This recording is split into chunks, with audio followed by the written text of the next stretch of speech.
በድሬዳዋ በተለየ ትራንስፖርት ዘርፉ ላይ የተለያዩ ማሻሻያዎች እየተደረጉ እንግዲህ ዘርፉ የተለያዩ ስራዎች እየተሰሩበት ይገኛል። የአገልግሎት አሰጣጥን በማዘመን ረገድ የመናኸሪያ ደረጃ ለማሻሻልና በቴክኖሎጂ የማሰመን ስራም እንዲሁ ተጠናክሮ መቀጠሉ የተነገረ ነው። አዎ በትክክል እንግዲህ የመናኸሪያዎችን የትኬት አገልግሎት ፈጣንና ምቹ ቀልጣፋ ለማድረግም እንዲሁ የኤሌክትሮኒክስ ወይም ደግሞ የኢቲኬት አገልግሎቶችም ተግባራዊ የሆኑ ስለመምጣታቸውም እንዲሁ ይነገራል። ይህም ሂደት ታዲያ ተሳፋሪው ከታሪፍ በላይ የሚከፍለውን ሂደት በማስቀረት እንግልትንም በማስቀረት አይነተኛ ሚና አለው ተብሎ ይነገራል። እንዳጠቃላይ በድሬዳዋ ያለው መልክ ምን ይመስላል የሚለውን ደግሞ ባልደረባችን አንዷለም ተስፋዬ መረጃዎችን ሊያደርሰን ቀጥታ መስመራችን ላይ ነው የሚገኘው። አንዷለም እስቲ አጠቃላይ ያሉ ሂደቶች ምን መልክ አላቸው ለተመልካቾች አጋራል።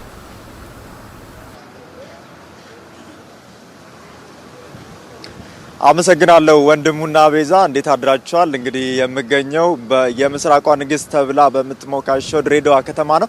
እንግዲህ እንደ ሀገር በተለያዩ ዘርፎች የህዝብን ቅሬታ የሚቀርፉና የተለያዩ አገልግሎት አሰጣጥን የሚያቀላጥፉ ስራዎች እየተሰሩ ይገኛሉ። ይህ ከሚተገበረባቸው ዘርፎች አንዱ ደግሞ የትራንስፖርት ዘርፍ ነው። እንግዲህ በትራንስፖርት ዘርፉ ለህዝብ የሚሰጡ አገልግሎቶችን ከቅሬታ ነጻ ለማድረግና የተቀላጠፉ እንዲሆኑ እንዲሁም ደግሞ ዘመኑን በሚመጥኑ አሰራሮች ለማሻሻል የተለያዩ ጥረቶች እንደ ሀገር እየተደረገ ይገኛል። እንግዲህ በድሬዳዋ ከተማም ከሚገኙ መናኸሪያዎች ውስጥ አንዱ በሆነው ነው የምንገኘው። አሁን በዚህ በመናኸሪያ ውስጥ እንግዲህ ወደ ተለያዩ ስምሪቶች የሚገኙ የመኪኖች የሚገኙበት እንዲሁም ደግሞ ዜጎች ወደ ተለያዩ ሀገሪቱ ክፍሎች እንዲሁም ደግሞ ወደ አቅራቢያ ከተሞች ለመሳፈር የሚጠቀሙበት ነው። እንግዲህ ይህ መናኸሪያ በትራንስፖርትና ሎጂስቲክ ሚኒስቴር አማካኝነት በጀት ተመድበው የተለያዩ አገልግሎቶችን ለማዘመንና የአገልግሎት አሰጣጡን በዘመናዊ ቴክኖሎጂዎች ለማስደገፍ ጥረት ከተደረገባቸው መናኸሪያዎች ውስጥ አንዱ ነው። በዚህ በምስራቅ አካባቢ ካሉት ደግሞ ዋነኛው ነው። እንግዲህ አሁን ላይ የግንባታ ወደ 97 በመቶ ደረጃ የደረሰ መናኸሪያ ነው። እንግዲህ በዚህ መናኸሪያ ውስጥ ከሌሊት አንስቶ እኛ እዚህ ተገኝተን ዜጎች እንዴት ነው አገልግሎት እያገኙ የሚገኘው የሚለውን ቅኝት ስናደርግ ነበር።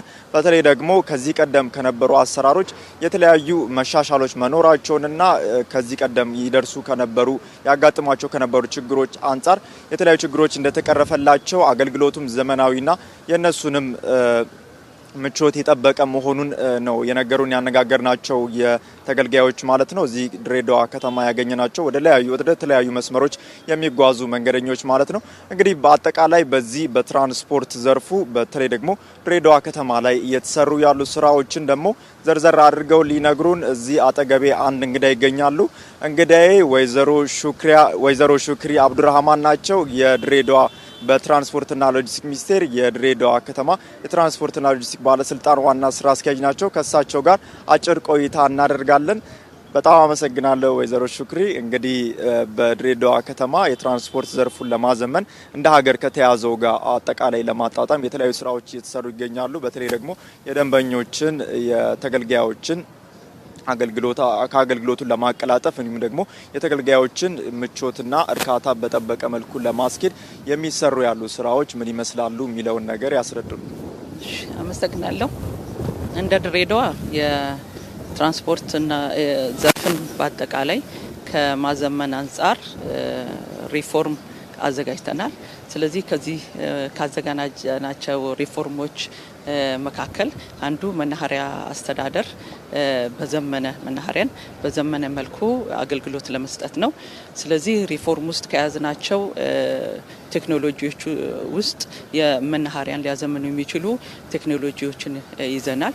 በዛው በሪፎርሙ ላይ ማንዋሎችንም ያጸደቅንባቸው ሁኔታዎች አሉና ከዚህ አንጻር ከቴክኖሎጂ አንጻር ካየን ኢቲኬቲንግ በእኛ የጀመርንባቸው ሁኔታዎች ናቸው ያሉት።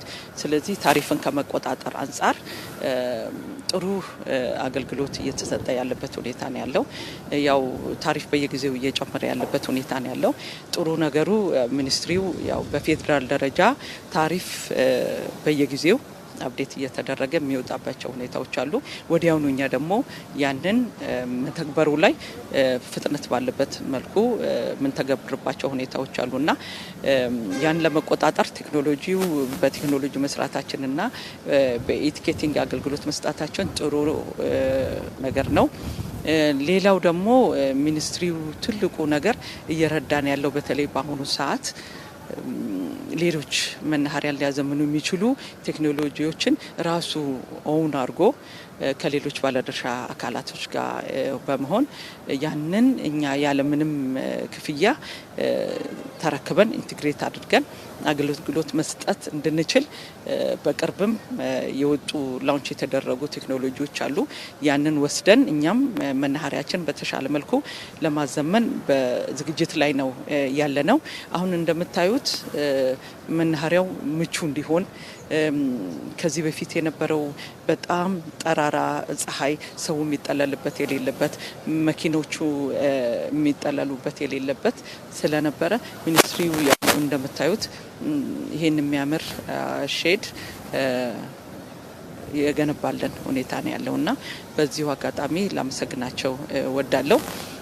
በመቀጠል ግን ትልቁና ዋነኛው ነገር ከመናኸሪያ ሪፎርም አንጻር ሰራን ብለን የምናስበው እንደሚታወቀው መናኸሪያዎች ሁሉ ጊዜ ግርግር የሰው እንግልት የበዛባቸው ናቸውና ያንን ከማስወገድ አንጻር አንዳንድ አደረጃጀቶች ነበሩ አላስፈላጊ ችግሮችን ሲፈጥሩ የነበሩ ሾፌሮች ላይ ማህበረሰቡ ላይ ሲፈጥሩ ነበሩና ሰላም ግቡ ሩቅሳ የሚባሉ የራሳቸው ስም የነበራቸውና ምንም ሳያገለግል ሰላም ግባ ብሩንም ስጠኝ የሚል አይነት ነገሮች ነበሩና በዚህ ኑሮ ውድነት ሀርሽ በሆነ ሁኔታ እያገለገለ ለማህበረሰቡ ሹፌሩ ከእንደገና ምንም አይነት አገልግሎት ያልሰጠው ሰው ሌላ ብር ሊጠይቀው አይገባምና እነዛን ከመከላከል አንጻር እንዲሁም ነፍሰ ጡር ሴትም ትሁን ሌላ ለአገልግሎት የሚመጣ አቅመ ደካማም ሰው እየተጎተተ እዚህኛው መኪና ላይ መግባት አለብህ ብለው ግርግርና ወከባ ሲፈጥሩ የነበሩትን አደረጃጀቶች በማውጣት ከግቢው አውጥተን ጫኝና አውራጆችም ቀደም ባልኩት መሰረት ማኑዋል ያዘጋጀንበት ሁኔታ ነው ያለው በሪፎርሙ መሰረት። ስለዚህ እነሱም ስልጠና እንዲያገኙ አድርገን እነሱም በምን አግባብ ሰውን በስነ ስርዓት ስነ ምግባር በተሞላበት መልኩ ማስተናገድ እንዳለባቸው፣ ሁለተኛ ያለ አግባብ ገንዘብ ኪሎ ሳይሞላ 25 ኪሎ በታች ሆኖ ያለ አግባብ የማስከፈል አይነት ነገሮች ነበሩና በዚህ በማኑዋሉ ላይ ተካቶ በደንብ በስልጠና ሰልጥነው አሁን ጥሩ አገልግሎት እየተሰጠ ያለበት ሁኔታ ነው ያለው። ሙሉ ለሙሉ 100% ጸድቷል ማለት አንችልም። ነገር ግን ኦፊሱም እዚሁ ስለሆነ የኛ ቢሮም እዚሁ ስለሆነ የቅርብ ክትትል እያደረግንበት ስለሆነ የተሻለ ነገሮች አሉ። ስለዚህ ማህበረሰቡ ሳይንገላታ ያላግባብ ብሩን ሳያወጣ ጥሩ አገልግሎት እንዲያገኝ ትልቅ ጥረት እያደረግን ያለበት ሁኔታ ነው ያለው። ቴክኖሎጂዎቹንም አውርደን በሚኒስትሪው የተዘጋጁትን ቴክኖሎጂዎች አገልግሎት ላይ ስናውል የተሻለ ይሆናል።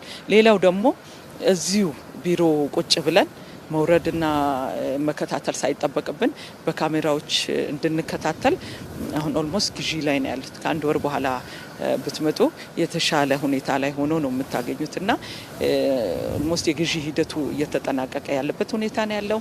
የተለያዩ መረጃዎችን አሁን ማኑዋል በሆነ መልኩ ባነሮችን ለጥፈን ነው መረጃዎችን እየሰጠን ያለ ነው። ታሪፍ በሚቀየርበት ሰዓት ሌሎች መረጃዎች መተላለፍ ያለባቸው ሲኖሩ በዲጂታል በሆነ መልኩ እንዲተላለፍ እሱም ቢልቦርድ እየተገዛ ቦርድ ኤሌክትሪክ ቦርድ እየተገዛ ያለበት ሁኔታም ስላለ የተሻለ መረጃ ለማህበረሰቡን በመስጠት የተሻለ አገልግሎት ደህንነቱ የተጠበቀ አስተማማኝ ዘመናዊ የሆነ ቀልጣፋ አገልግሎት እንድንሰጥ ሁላችንም እንዳመራር ኮሚትድ ነን።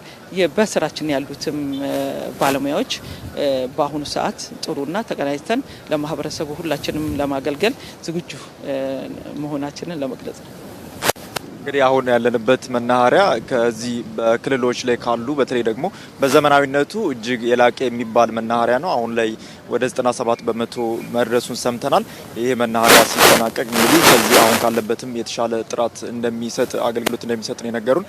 በዚህ ዘርፍ በተለይ ደግሞ እንደ ሀገር እየተሰራ ያለው ስራ የህዝቡን አገልግሎት አሰጣጥ ከማዘመን እንዲሁም ደግሞ ሁሉም አሰራሮች በቴክኖሎጂ ከማዘመን አንጻር ምን አይነት ፋይዳ አለው ይላሉ?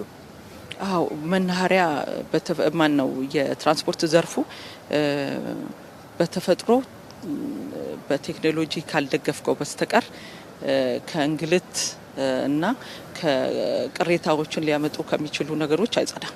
ስለዚህ ያንን ለመቀነስ ብሎም መቶ በመቶ ለማጥፋት ሙሉ ለሙሉ ወደ ቴክኖሎጂ መግባት ይኖርበታል። ከዛ አንጻርም ትኩረታችን ብዙ ማህበረሰብ የሚገለገልበት ቦታም ስለሆነ መናኸሪያ የተለያዩ አቅምም ያላቸው ሰዎችም ስለሆነ የሚመጡት በተለይ ነፍሰ ጡር እናቶች፣ ህጻናቶችን የያዙ አረጋውያንም ስለሚመጡ በቴክኖሎጂ አገልግሎታችንን ከደገፍን ጥሩ አገልግሎት የሚያገኙበት ሁኔታ ተጠናክሮ የሚቀጥልበት ሁኔታ ነው የሚኖረውና ሁላችንም ለቴክኖሎጂ ፎቢያ መሆን የለብንም። ኦን አድርገን ወዲያውኑ አዳዲስ ቴክኖሎጂዎች ከጊዜው ጋር በመሄድ መናኸሪያችን የተሻለ ሁኔታ ላይ እንዲገኝ የግድ አስፈላጊ ነው። ሪፎርማችንም በዚሁ መልኩ ነው እያዘጋጀን ያለ ነውና ቀጣይነት አለው። ሪፎርም ያው በተፈጥሮ በአንድ ጊዜ ተሰርቶ የሚቆም አይደለም። ከጊዜው ጋር የሚሄድ ሪፎርም ነው አፕዴት እያደረግነው ሪፎርማችንን መናኸሪያችንን ቀልጣፋ፣ ዘመናዊ፣ ምቹ የሆነ ግርግርና ወከባ የሌለው ለማድረግ በተለይ ይሄኛው መናኸሪያ ምቹነቱ እንደምታዩት ሆኖ አገልግሎቱን በዛ ልክ እንዲሆን ጥረት እያደረግን ያለበት ሁኔታ ነው ያለው። ለሁለተኛው መናኸሪያም ሆነ ለሌሎች ክልሎችም አሪያ ሊሆን የሚችል ስራ እንሰራለን ብዬ ነው ማምነው። ወይዘሮ ሹክሪ አብዱራህማን እጅግ በጣም አመሰግናለሁ ለጊዜዎትም ለሀሳቦትም። እንግዲህ ወንድሙና ቤዛ እንደተመለከታችሁት ክብርት ዋና ስራ አስኪያጇም እንዳብራሩላችሁ የመናኸሪያዎችን አገልግሎት አሰጣጥ ለማዘመን የተለያዩ ስራዎች ሲሰሩ እንደነበረ ነው። እኛም እንግዲህ እዚህ ተገኝተን አሁን እንዳየነው በተለይ ደግሞ በኢቲኬቲንግ ዘርፍ በተለይ ቴክኖሎጂን ተጠቅሞ ትኬቶቻቸውን የመቁረጥ ደንበኞች አሰራር እዚህ እየተገበረ ይገኛል። እንግዲህ መናኸሪያ ሙሉ ለሙሉ ሲያልቅ ደግሞ አሁን የተለያዩ ቴክኖሎጂዎች ይገጠሙለታል፣ ካሜራዎች ይኖራሉ። ቁጥጥሮችም የሚደረጉት በተለያዩ ክፍሎች ውስጥ ሆነው በሚገጠሙ ካሜራዎች አማካኝነት ይሆናል ማለት ነው። ከዚህም በኋላ ደግሞ አጠቃላይ ሙሉ ለሙሉ ሲጠናቀቅ ትኬቶችን ተገልጋዮች ከቤታቸው ሆነው እንዲቆርጡ ጭምር የሚያስችል ዘመናዊ መናኸሪያ እንደሚሆን ነው እንግዲህ የሚጠበቀው ማለት ነው። ለአሁን ያለኝ መረጃ ይህንን ይመስላል። ወደ እናንተ እንመለስ።